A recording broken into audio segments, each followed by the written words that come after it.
அனைவருக்கும் வணக்கம். திருப்பூரிலிருந்து எஸ் தியாகராஜன். சரி, இன்னைக்கு நம்ம பார்க்க இருக்கும் தலைப்பு நோய் தீர பரிகாரம். இவ்வளோதானுங்க. ஜாதக ரீதியாக 6ஆம் இடமான நோய் நொடி அப்படிங்கிற இடத்துல ஏதாவது ஒரு பாவகிரகம் இருந்தால் அது நோய் இல்லை. இது எந்த வியாதியாக இருந்தாலும் பரவாயில்லைங்க.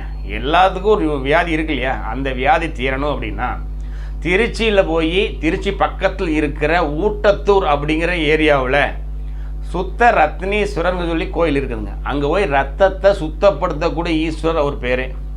அங்கே போய் தீர்த்தம் வாங்கிக்கோங்க. வாங்கிட்டு வெட்டி வேறு மாலை ஒன்று விற்பாங்க. அதையும் வாங்கி சாமி கழுத்தில் ஓட்டு அந்த மாலையை அர்ச்சனை பண்ணி தருவாங்க. நீங்கள் வாங்கிட்டு வந்து எந்த வியாதி இருந்தாலும் பரவாயில்லைங்க, நைட்டு ஊற வச்சு காலையில் தண்ணியை நைட்டு தண்ணிக்குள்ளே வெட்டி வேற ஊற வச்சு காலையில் எழுந்திரிச்சு தண்ணி குடிச்சு வரணுங்க. இப்படி 48 நாள் தருவாங்க. 48 நாளைக்கு அந்த பண்ணிட்டு வந்தீங்கன்னா என்ன வியாதியாக இருந்தாலும் சரி போதும். கண் கூட பார்த்தா மஞ்சக்காமால் போகுது, கல் கரையுது, இந்த மாதிரி நிறையா வியாதிகள் போகுதுங்க. அப்போது நீங்கள் இந்த இந்த கோயில் நீங்கள் போயிட்டு வந்தாலே இது 1000 ஆண்டு பழமையான கோயில்னு சொல்லியிருக்கிறேன். இந்த கோயிலில் இருக்கக்கூடிய சிவனுக்கு அவ்வளோ பவர் இருக்குது. நீங்கள் போய் யாருக்காவது ஏதாவது இருந்தால் இங்கே போய் வாங்கி தீர்த்தம் வாங்கி குடிச்சிட்டு வாங்க, இது நல்லது நடக்கும்.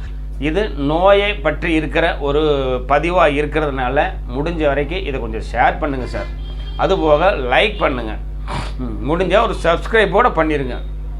ஜாதகம் பார்க்கணும் அப்படின்னு ஒரு விருப்பங்கள் இருந்தால் கீழே இருக்கிற நம்பருக்கு என்னை தொடர்பு கொண்டு உங்களுடைய ஜாதகத்தை ஆன்லைன் வாயிலாகவே நீங்கள் பார்த்துக்கலாம். நன்றி, வணக்கம்.